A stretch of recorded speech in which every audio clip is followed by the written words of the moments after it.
ఆది కాండము 1వ అధ్యాయము. ఆది యందు దేవుడు భూమి ఆకాశములను సృజించెను. భూమి నిరాకారముగాను శూన్యముగాను ఉండెను. చీకటి అగాధ జలము పైన కమ్మి ఉండెను. దేవుని ఆత్మ జలముల పైన అల్లాడుచుండెను. దేవుడు వెలుగు కమ్మని పలుకగా వెలుగు కలిగెను. వెలుగు మంచిదైనట్టు దేవుడు చూచెను. దేవుడు వెలుగును చీకటిని వేరుపరచెను. దేవుడు వెలుగునకు పగలనియు చీకటికి రాత్రి అనియు పేరు పెట్టెను. అస్తమయమును ఉదయమును కలుగగా ఒక దినమాయెను. మరియు దేవుడు జలముల మధ్యనొక విశాలము కలిగి ఆ జలములను ఈ జలములను వేరుపరచునుగాకని పలికెను. దేవుడు ఆ విశాలము చేసి విశాలము క్రింది జలములను విశాలము మీది జలములను వేరుపరపగా ఆ ప్రకారం ఆయెను. దేవుడు ఆ విశాలమునకు ఆకాశమని పేరు పెట్టెను. అస్తమయమును ఉదయమును కలుగగా 2వ దినమాయెను. దేవుడు ఆకాశము క్రిందనున్న జలముల ఒక్కచోటనే కూర్చబడి ఆరిన నేల కనబడును గాకని పలుకగా ఆ ప్రకారం ఆయెను. దేవుడు ఆరిన నేలకు భూమి అని పేరు పెట్టెను. జలరాశికి ఆయన సముద్రములని పేరు పెట్టెను. అది మంచిదని దేవుడు చూచెను. దేవుడు గడ్డిని విత్తనములిచ్చు చెట్లను భూమి మీద తమ తమ జాతి ప్రకారము తమలో విత్తనములు గల ఫలమిచ్చు ఫలవృక్షములను భూమి మొలిపించుగాకని పలకగా ఆ ప్రకారం ఆయెను. భూమి గడ్డిని తమ తమ జాతి ప్రకారము విత్తనములిచ్చు చెట్లను తమ తమ జాతి ప్రకారము తమలో విత్తనములు గల ఫలవృక్షములను మొలిపింపగా అది మంచిదని దేవుడు చూచెను. అస్తమయమును ఉదయమును కలగగా 3వ దినం ఆయెను. దేవుడు పగటిని రాత్రిని వేరుపరచునట్లు ఆకాశ విశాలమందు జ్యోతులు కలుగునుగాకనియు అవి సూచనలను కాలములను దిన సంవత్సరములను సూచించుటకై ఉండుగాకనియు భూమి మీద వెలిగించుటకు అవి ఆకాశ విశాలమందు జ్యోతులై ఉండుగాకనియు పలికెను. ఆ ప్రకారం ఆయెను.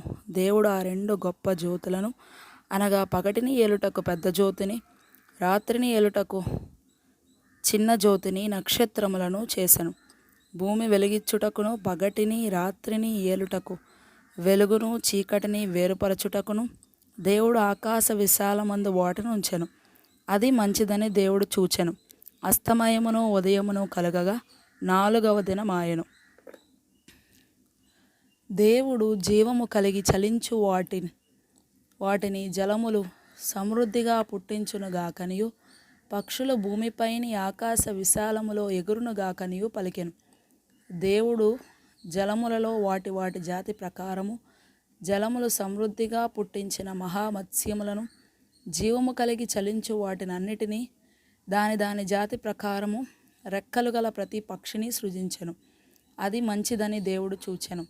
దేవుడు మీరు ఫలించి అభివృద్ధి పొంది సముద్ర జలములలో నిండి యుండుడనియు పక్షులు భూమి మీద